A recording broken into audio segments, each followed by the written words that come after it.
प्रियंका लाठी. रक्षाबंधनाच्या सर्वांना खूप खूप शुभेच्छा. बातमीपत्राची सुरुवात एका राजकीय वर्तुळाच्या बातमीमधून. नागपूरमध्ये शरद पवारांनी एक मोठा गौप्यस्फोट केलाय. महाराष्ट्र विधानसभा निवडणुकीच्या आधी 2 माणसं मला भेटायला आली होती. ही 2 माणसं मला विधानसभेच्या 288 जागांपैकी 160 जागा निवडून आणण्याची गॅरंटी देत होती. तर 160 जागांवर ते मतांची फेरफार करण्याबाबत मला सांगत होते. असा मोठा गौप्यस्फोट शरद पवारांनी केलाय. त्यांच्या या बॉम्बने आता मत चोरीच्या आरोपांचं गांभीर्य वाढवल्याची चर्चा देखील सुरू आहे. ही माणसं येऊन मला 160 जागा निवडून आणण्याची गॅरंटी देत होती, पण त्यावेळी निवडणूक आयोग या संस्थेविषयी माझ्या मनामध्ये कोणताही संशय नव्हता. राजकारणात असे लोक भेटत असतात, त्यामुळे मी त्यावेळी त्या लोकांकडे दुर्लक्ष केलं. हे झाल्यानंतर त्या लोकांची राहुल गांधी यांची देखील भेट झाली, पण त्यावेळी राहुल गांधी आणि माझं मत असं काही करणं योग्य नाही असंच होतं. हा आपला रस्ता नाही, आपण लोकांकडे जाऊ आणि त्यांचे आशीर्वाद मिळवू असा निर्णय आम्ही दोघांनीही घेतला, असं मोठं विधान शरद पवार यांनी केलंय. तर आता शरद पवार आणि राहुल गांधी यांना भेटणाऱ्या त्या 2 व्यक्ती कोण याची जोरदार चर्चा सुरू झाली आहे. या 2 माणसांनी पवारांना आणि राहुल गांधी यांना नेमकी काय ऑफर दिली होती हे देखील प्रश्न उपस्थित राहत आहेत. तर ही माणसं कोण होती, त्यांचा निवडणूक आयोग अथवा मतदान प्रक्रियेशी नेमका काय संबंध होता, असे अनेक प्रश्न आता उपस्थित होत आहेत. खरं सांगायचं म्हणजे याच्यामध्ये आम्ही लोकांनी हवं तसं लक्ष दिलं नाही. मला आठवतं विधानसभेच्या निवडणुका जाहीर झाल्या त्याच्या आधी दिल्लीमध्ये मला काही लोक भेटायला, 2 लोक. त्यांची नावं पत्ते हे आता माझ्याकडे नाही आहेत, पण मी त्याच्यात लक्ष दिलं नाही. आणि त्यांनी आम्हाला सांगितलं की महाराष्ट्रामध्ये 288 विधानसभेच्या जागा आहेत. आम्ही तुम्हाला 160 जागा निवडून येण्याची गॅरंटी देतो. मला आश्चर्य वाटतं. आणि स्पष्ट सांगायचं म्हणजे त्यांनी जरी सांगितलं गॅरंटीचं, तरी निवडणूक आयोग या संस्थेच्या संबंधी माझ्या मनात काही शंकेची स्थिती नव्हती. आणि म्हणून असे लोक भेटत असतात, म्हणून त्यांच्याकडे मी त्यावेळी दुर्लक्ष केलं.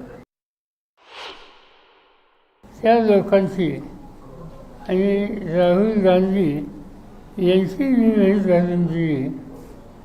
त्या लोकांना जे काही म्हणायचं होतं ते राहुल गांधींच्या समोर म्हणलं, पण राहुल गांधींचं माझं मत या कामात आपण लक्ष देऊ नये, हा आपला रस्ता नाही, आपण लोकांच्याकडे जाऊ आणि लोकांचा पाठिंबा मिळेल कसा होईल हा निर्णय आम्ही घेतला आणि त्याकडे दुर्लक्ष.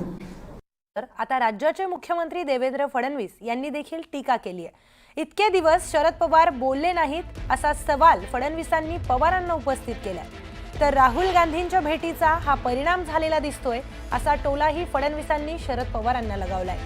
यावेळी बोलताना त्यांनी राहुल गांधींवरही निशाणा साधलाय. राहुल गांधी सलीम जावेद प्रमाणे कहाण्या तयार करतात अशी टीका देखील मुख्यमंत्र्यांनी केली. इतक्या दिवसानंतर पवार साहेबांना राहुल गांधींना भेटल्यावरच ह्याची आठवण का आली? इतके दिवस ते बोलले नाहीत आणि आज अचानक बोलले.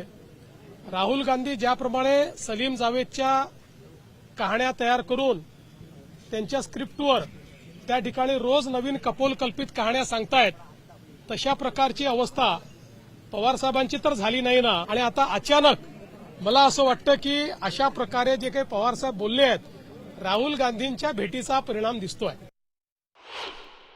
की अशा प्रकारची 2 माणसं मला पूर्वी भेटली होती निवडणुकीपूर्वी आणि त्यांनी 160 विधानसभा मॅनेज करून देतो म्हणून सांगितलं. खरं म्हणजे हा तर अत्यंत मोठा अपराध आहे. जर त्यांना ती माहिती होती तर त्यावेळेस त्यांनी उघड का नाही केली? आता ते म्हणतात ती माणसं मला माहिती नाहीत, ती माणसं लक्षात नाहीत, माझा लोकांवर विश्वास होता.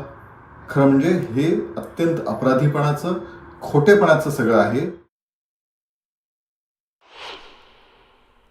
तर शरद पवारांनी केलेल्या गौप्यस्फोटानंतर त्याचे राजकीय पडसाद काय उमटतील हे पाहणं महत्त्वाचं ठरणार आहे.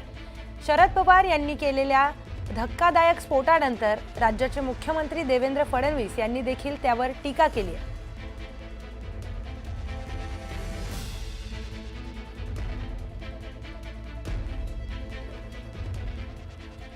तर लोकसभा निवडणुकीपूर्वी काही लोक मलाही भेटल्याचं राष्ट्रवादी शरदचंद्र पवार गटाचे खासदार अमर काळे यांनी म्हटलंय. आमच्याकडे सुद्धा लोकसभेच्या निवडणुकीच्या पहिले रोहितजी काही लोक अप्रोच झाले आणि त्यांनी सांगितलं की आम्ही तुम्हाला निवडून आणतो, इतके इतके पैसे तुम्हाला द्यावे लागेल. आमचे नागपूरचे आपले धनेश्वरराव पेठे साहेब, त्यांच्याकडे प्रपोजल आलं होतं की 2 करोड रुपये तुम्ही द्या, किती मताने तुम्ही निवडून याल ते आम्ही सांगतो आणि तेवढ्या मताने तुम्ही निवडून याल.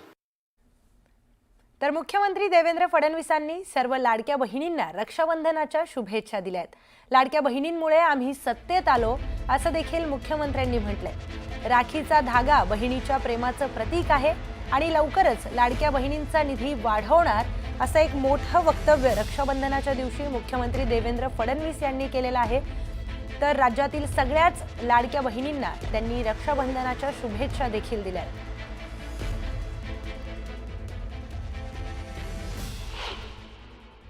महाराष्ट्राचा मुख्यमंत्री म्हणून मी या ठिकाणी आलेलो नाही, तर लाडक्या बहिणींचा देवाभाऊ म्हणून या ठिकाणी आलो.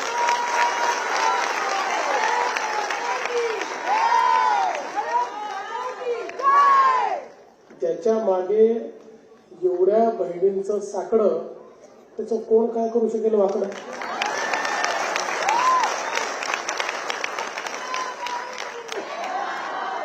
त्यामुळे अनेकांनी अनेक मनसुबे रचले, षडयंत्र केली, दूषणं दिली, शिव्याशाप दिले, त्रास दिला, पण लाडक्या बहिणी पाठीशी होत्या. त्यामुळे आमचं काही वाकडं झालं नाही. आम्ही पुन्हा तुमच्या सगळ्यांच्या प्रेमाने, आशीर्वादाने त्या ठिकाणी सत्तेवर आलो.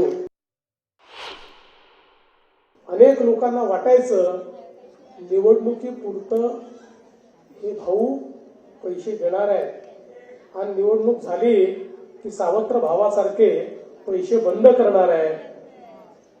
पण हे सगळं जे विरोधकांनी या ठिकाणी एक वावटळ तयार केलं होतं ते बाजूला झालं आणि आपण निवडणुकीनंतरही ही योजना सुरू ठेवली. पुढचे 5ही वर्ष योजना राहणार आहे आणि एवढंच नाही तर योग्य वेळी या योजनेच्या निधीमध्ये वाढ देखील आम्ही करणार आहोत. पुढची महत्त्वाची बातमी. राज्यामध्ये पालिका निवडणुकीच्या पार्श्वभूमीवर सध्या राजकीय वर्तुळामध्ये घडामोडींना वेग आलाय. त्याच पार्श्वभूमीवर आता संजय राऊतांनी एक सूचक विधान केलंय. महाविकास आघाडी ही विधानसभा निवडणुकांसाठी निर्माण झाली, तर दुसरीकडे इंडिया आघाडी ही लोकसभा निवडणुकांसाठी तयार झाली आहे. तर स्थानिक स्वराज्य संस्थांसाठी अद्याप कोणती आघाडी तयार झालेली नाही आणि झाली असेल तर मला सांगा असं सूचक विधान राऊतांनी केलंय.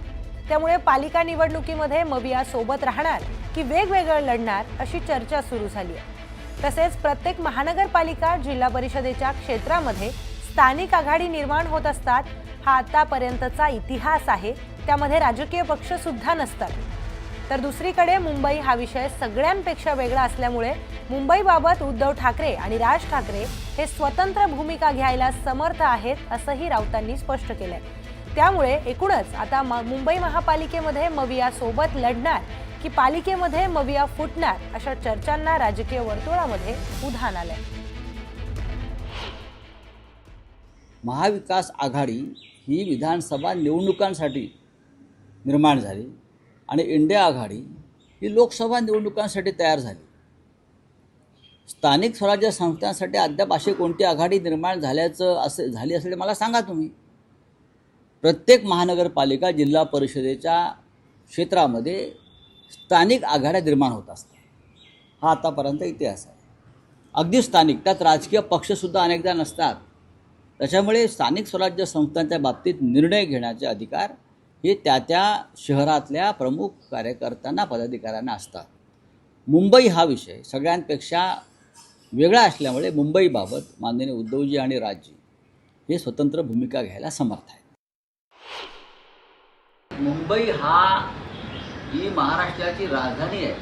मुंबई आणि मुंबई वाचवण्यासाठी उद्धव ठाकरे आणि राज ठाकरे यांनी काही एकत्र भूमिका घेण्याचं ठरवलं असेल तर संपूर्ण देशातल्या मराठीप्रेमी जनतेला, स्वाभिमानी जनतेला त्याचा आनंद होतो. प्रमुख बंधूंचा एकत्र येण्याचा जो निर्णय आहे तो माननीय राज आणि उद्धव साहेबांनी घेतलेला आहे आणि ते समर्थ आहेत असं त्यांनी सांगितलेलं आहे एखादा विषय पुढे नेण्यासाठी.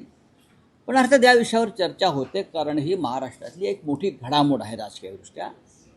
तर त्या इंडिया आघाडीच्या बैठकीमध्ये प्रत्यक्ष या विषयावर चर्चा होते आणि मला असं वाटतं की दोन बंधू एकत्र येण्याबद्दल इंडिया आघाडीमध्ये कोणालाही आक्षेप नाही. काँग्रेसला आक्षेप नाही. मला चित्र असं दिसलं की कोणालाही आक्षेप असण्याचं कारण नाही आणि नाही.